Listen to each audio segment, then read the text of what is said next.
Nós temos uma convidada mais do que especial neste sofá. Você achou bonita, Fê? Bonita. Pois é, gente. Nós estamos recebendo aqui a deputada estadual pelo PL de São Paulo, Dani Alonso, que aceitou o nosso convite para bater um papo aqui. Tudo bem, deputada? Viu? Bom dia. Obrigada, Paulinho. Dia. Marília? Felipe. Marília. Olha, acordou cedo, hein? 4 horas da manhã. Muito bem. Mas já... Antoninha. Antonella. Lindeza. Olha, mulherada, eu vou te falar, essa mulherada de direita é toda bonita, né? Olha só, eu não posso discordar. Depende, Antônia. Não generaliza, não, viu? Eu acho linda a ministra Damares. Eu acho ela tão linda. Mas se o Felipe falar que votou em você, não acredita, não, que ele fala que votou em todo mundo. Não, Felipe, eu não vou acreditar, não vou acreditar. Ô, deputada, como é que você está vendo aí esse cenário? Eu queria entender um pouco de tudo, assim. Você está lá na Assembleia, obviamente que as pautas são mais estaduais, mas assim, eu queria muito uma avaliação sua dessa questão do Deltan que a gente estava conversando agora. Temos aí uma substituição do Deltan para um cara que estava, de alguma forma, num nível de intensidade de oposição completamente diferente do que vai ser o substituto, né? Como é que você vê isso? A hora que você falou assim, acabaram as esperanças, né? É triste a gente pensar assim, né? Eu, como política que estou, né? Eu fico pensando, eu não posso nunca perder as esperanças. Nós não podemos perder as esperanças. Por mais que a gente vê o quanto que essa máquina, esse movimento tem força, a gente também precisa sempre restabelecer as nossas forças e acreditar que é possível, sim, a gente continuar lutando e fazendo a nossa oposição que a gente acredita. O que aconteceu foi muito triste. Deixaram-se, nós, deputados, muito revoltados da oposição. De fato, nós perdemos um grande deputado de oposição. E estamos vendo aí esse cenário que vocês comentaram aqui agora. Mas eu acho, deputada, que o que está todo mundo confuso nesse momento, a gente está passando por um período bem cinzento, assim. Porque tem uma galera muito insatisfeita com o atual governo, que está, por muitas vezes, mais calada, mano, porque não consegue enxergar caminho. Não tem uma estrada, tipo, para seguir, sabe? Puta, vamos pegar a Bandeirantes e seguir reto na Bandeirantes, ou vamos pegar a Castelo e vai até... Jundiaí, né? Meu, você não tem estrada, você não tem caminho. Você olha e aí você cria, naturalmente, um desânimo das pessoas. As pessoas estão desanimadas. Isso é fato. Como é que vocês acham que a gente consegue, de alguma forma, mostrar caminhos para as pessoas? E tem muita gente que está caindo a ficha, né? Porque esse caso do Deltan, aí você vai pegar quem que votou na decisão lá do TSE para caçar o Deltan.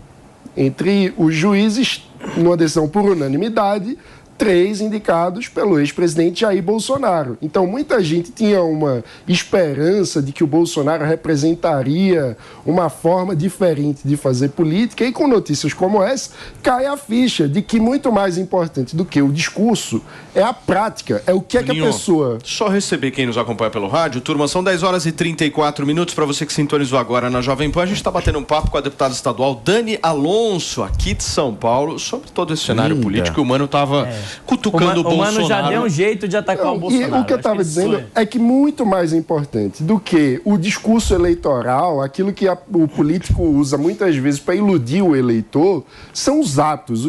Qual é a trajetória, o que é que o político de fato faz para implementar aquela visão de mundo que ele promete na relação com o eleitor. Então não adianta um político que fala, por exemplo, que a justiça está politizada e na hora H indica políticos que claramente têm indica juízes que claramente têm uma atuação politizada. Então a gente tem falado, por exemplo, da indicação do Cristiano Zanin como ministro do STF. Um cara cuja grande questão no currículo jurídico dele foi ter sido advogado pessoal do Lula.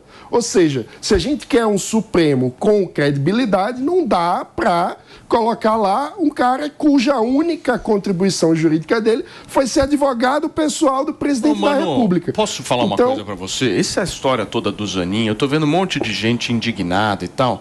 Sempre foi assim. Sempre. Desde, pode pegar lá Fernando Henrique Cardoso. Gilmar Mendes, indicação de Fernando Henrique Cardoso, era próximo. Aí vem Lula, indica próximo. Tem uma obra jurídica.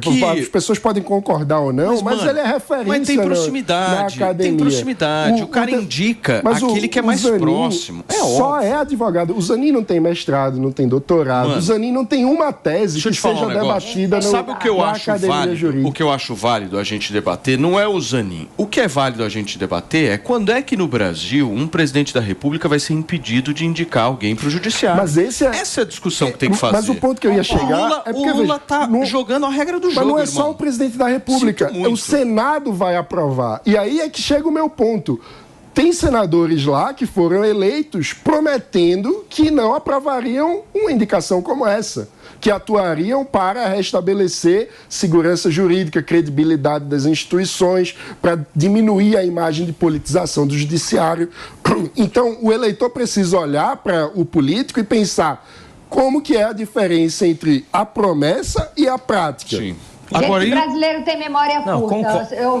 A criatura fica 8 anos no Senado. Vocês acham que eles estão preocupados com isso, principalmente os que acabaram de entrar? O povo não lembra nem o que foi feito mês passado, entendeu? De ruim. Aí daqui a 8 anos, ele vai lá e vai se reeleger de novo, entendeu? Eu concordo com o Mano em muito do que ele fala. Agora o problema é que toda vez que ele olha para as indicações do Bolsonaro, parece que o Bolsonaro fez indicações sozinho. Como se o presidente da República pudesse indicar qualquer um, sem nenhum tipo de articulação, sem nenhum tipo de negociação com os outros poderes. E isso não isso é fora da realidade. Todo presidente da República precisa negociar. A gente está vendo a dificuldade que o Lula está tendo para fazer avançar, por exemplo, o nome do Zanin. O Bolsonaro teve dificuldade ainda dobrada, porque não eram só os políticos, não eram só os outros poderes. Você tinha imprensa o tempo todo contra o governo Bolsonaro, trabalhando para dificultar o governo. E daí o Mano parece assim, jogar tudo nas costas do Bolsonaro, como se ele fosse o pior. E não, o Bolsonaro fez o que pôde. Independência das empresas estatais foi mantida no governo Bolsonaro e agora caiu por terra no governo Lula. Tô falando independência da pauta que do judiciário, inibe corrupção. Porque não adianta o Bolsonaro ficava comprando uma briga imaginária ali com o Supremo, com o Judiciário, como se ele estivesse atacando a politização. E o André Mendonça, porque na prática, não foi uma boa indicação. Qual foi a pauta concreta tomada para dar segurança jurídica Desculpa à atrapalhar vocês, mas vocês estão aqui com uma mulher absolutamente gabaritada, deputada, e vocês querem ficar de briguinha com ela no meio. Não dá. Não, mas eu fiquei olhando e falei assim, eu já me vi que eu tô de um lado aqui contra o Bolsonaro, do outro lado a favor do Bolsonaro, com dois mediadores. Não repara que eles quase não recebem visita em casa, eles ficam assim, Ô, deputada, ficam eufóricos. Vamos falar um pouquinho de Tarcísio? Como é que tá a relação dele lá com vocês? Como é que é o governo Tarcísio hoje? Porque a gente recebeu aqui, se eu não me engano, uma deputada de esquerda, né? Foi a Marina Elô. A Marina não conseguiu fazer uma crítica ao Tarcísio, que seja consistente. Ela, sei lá, falou que criticou o problema, o orçamento da Secretaria da Mulher. Foi o orçamento da Secretaria da Mulher. Mas fez vários elogios. Fez vários. O Tarcísio é uma grande promessa, né, para o nosso estado de São Paulo. Não só promessa, mas ele já vem conseguindo fazer ações concretas em menos de 6 meses de mandato. E o que mais, assim, surpreende no Tarcísio é essa força e de fato, ele não ter essa tanta experiência como político, mas como uma pessoa, de fato, que quer fazer algo concreto. Essa visão de gestor, técnico, embora as pessoas critiquem, embora você você é técnico, mas você também precisa ser político, mas o Tarcísio também eu acho que ele tem se revelado um político diferenciado. Porque ele também sabe fazer política, ele entende a necessidade das relações políticas, mas ele não abandona os propósitos que ele acredita para o Estado. Em conversa com ele, assim, eu perguntei para ele, falei assim, governador, você está gostando de ser governador? O que passa, né? Aquelas perguntas que parece criança fazendo, né? O que passa pela cabeça, né? O que você está sentindo? Ele falou, Dani, eu tenho objetivos claros para São Paulo e eu vou cumprir esses objetivos claros. Eu não tenho a pretensão de ser o melhor, eu tenho pretensão de cumprir aquilo que eu me propus a fazer por São Paulo.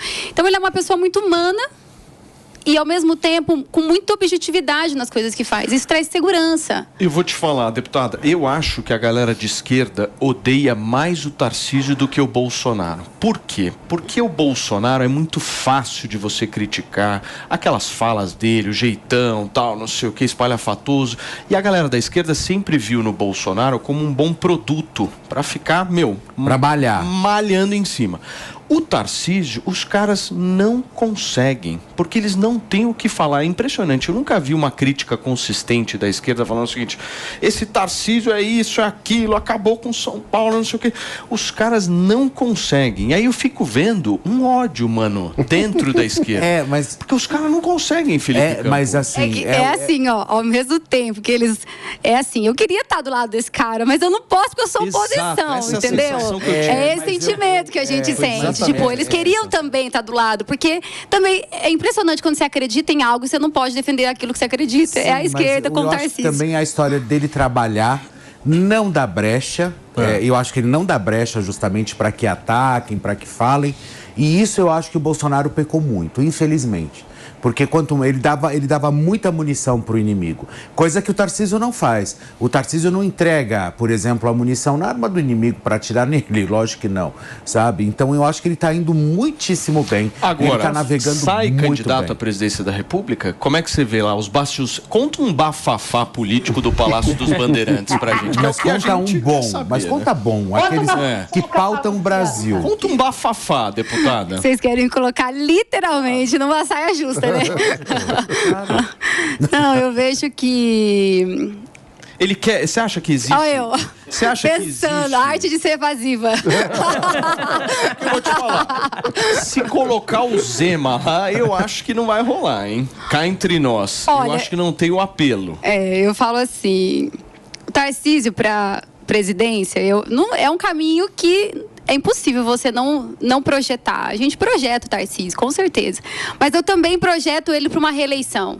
E o que eu mais gosto do Tarcísio, que você conversa com ele, ele é muito, muito autêntico, muito simples no jeito de colocar. Ele fala, eu nem estou pensando nisso. E, de fato, você acredita, ele não está pensando. Ele vive aquele governo um dia de cada vez. E com uma intensidade, comemorando os pequenos fatos, as pequenas conquistas, dia a dia, incentivando nós, deputados. A gente vê que não é fácil esse início de mandato, porque você tem um governo que acabou de assumir, que ele nunca foi político, nunca teve essa experiência, embora ele tenha pessoas ali ao lado, como o Gilberto Kassab, muito experiente politicamente, mas o Tarcísio, ele consegue imprimir a personalidade dele nesse governo. Então, é um governo novo, com muitos desafios, mas que eu acredito que ele vai sair muito bem. Então, eu quero falar sobre um desses desafios, que foi um dos compromissos de campanha do Tarcísio, que é com as privatizações, com o enxugamento da máquina pública, redução do tamanho do Estado. Você vê algum cenário factível, possível lá dentro da Lesp para que privatizações avancem? Não, com certeza vai avançar, porque hoje o Tarcísio, ele tem a base, ele está conseguindo a maioria, e principalmente a credibilidade, ele tem a credibilidade com nós, deputados, de que ele sabe para onde está levando o Estado de São Paulo. Então, é diferente. Acha que existe um consenso ali, a maioria ali dentro da Lesp, que acredita que tem que sim enxugar a máquina pública, reduzir o tamanho do Estado, privatizar algumas empresas ali para não servirem como cabide de emprego, serem mais eficientes. Ele vai ter um caminho intenso pela frente, não vai ser fácil para o Tarcísio, né? Porque a gente sabe que são pautas muito polêmicas, ele vai ter um grande desafio com a esquerda, que se mantém como esquerda, né, que precisa fazer essa oposição, mas ele vai ter a maioria dos votos para fazer essa... Antoninha, o Mano é representante da esquerda nesse programa, né? Também não consegue falar mal do Tarcísio. Não senti ele como muito esquerda, não, mano. Mas faça uma crítica ao Tarcísio. Ele não tem nem pergunta, ele está aí no total, um silêncio ensurdecedor. Não, uma crítica que eu posso fazer, eu vi uma proposta do Tarcísio sobre como viabilizar o aumento de salário para policiais militares a partir de recursos vindos de privatização. Aí eu tenho uma crítica porque o recurso da privatização é momentâneo, o aumento de salário ele é para sempre, né? Então você não pode financiar uma despesa que é fixa com um ganho de receita que é pontual. Maninho, então... ninguém entendeu essa sua crítica novamente, querido. Ele deu uma... Mas assim... É crítica de esquerda, isso. Não, ninguém entendeu. Não, é uma crítica Ô, Toninha, você tem pergunta para a deputada, meu amor? Não, Dani, assim, a gente tem visto aqui umas coisas meio bizarras que às vezes acontecem lá na Alesp, né? Mulheres que querem ir vestida de qualquer jeito, caso de assédio. Qual é a maior dificuldade que você enfrenta no dia a dia da Alesp? Gente, eu não tenho enfrentado essas dificuldades, assim, ideológicas, até porque eu tenho muito fixo o que eu acredito, os princípios que eu acredito, os valores que eu acredito. Eu acho que a gente vive um mundo tão cheio de lacração, que as pessoas querem, de alguma forma, chamarem atenção, querem causar algum fato para estarem na mídia, que isso tira muito foco do trabalho, tira muito foco daquilo que você realmente deve fazer. Dani, quando você se candidatou, qual eram as tuas pautas e o que você, na prática, está trabalhando hoje aí para... O meu foco de trabalho hoje como deputada, assim, eu gosto muito do trabalho municipalista, que é aquele que você trabalha muito próximo aos municípios. Essa é uma das pautas que eu defendo, né? Sou do Oeste Paulista, o interior, então eu trabalho muito próximo aos municípios. Uma outra pauta muito importante que eu defendo é o empreendedorismo, é geração de empregos, porque eu vim do trabalho, do empreendedorismo, da iniciativa privada. Eu acredito que empresas mudam o nosso estado, empresas mudam o nosso Brasil, a geração de emprego muda a realidade de qualquer nação. Então eu defendo muito isso e foi uma pauta que eu trabalhei muito forte. E aí a gente tem outras bandeiras, né, bandeiras polêmicas que eu defendo, como os rodeios, que é uma bandeira que é uma tradição muito cultural do nosso Oeste Paulista, principalmente do estado de São Paulo. Temos também... Por que é polêmico? Por conta do trato dos animais. Porque o pessoal tem essa questão dos artivistas. Mas às vezes sem conhecer, né, a realidade. Sem conhecer a realidade. Você vai lá pra Barretos e conhece o tratamento que na verdade, e tem todas essas questões, mas a gente defende muito os rodeios, sou considerada até os patronos dos rodeios, né, junto com o nosso deputado federal, Capitão Augusto, também. Eu odeio o rodeio, né? E olha que eu sou de direita, mas eu odeio o rodeio. Até porque eu lutei pela capivara filó. Você conheceu a capivara filó? Conheci. A ideia não, Dani. Ô, Felipe, mas o que você acha de usarem a forma como a deputada se veste como padrão? Porque ela tá muito bem vestida. Ela tá muito bem vestida. Ela é elegantérrima.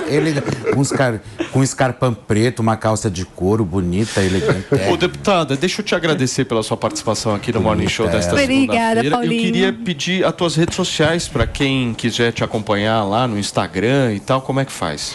Instagram, @Dani Alonso Oficial, Facebook também, Dani Alonso, Twitter e TikTok também, né? Agora também. TikTok. Olha, eu me aventurei no começo, mas é duro, né? Minha coordenação não funciona muito. Gente, muito obrigada, viu? Obrigado, valeu.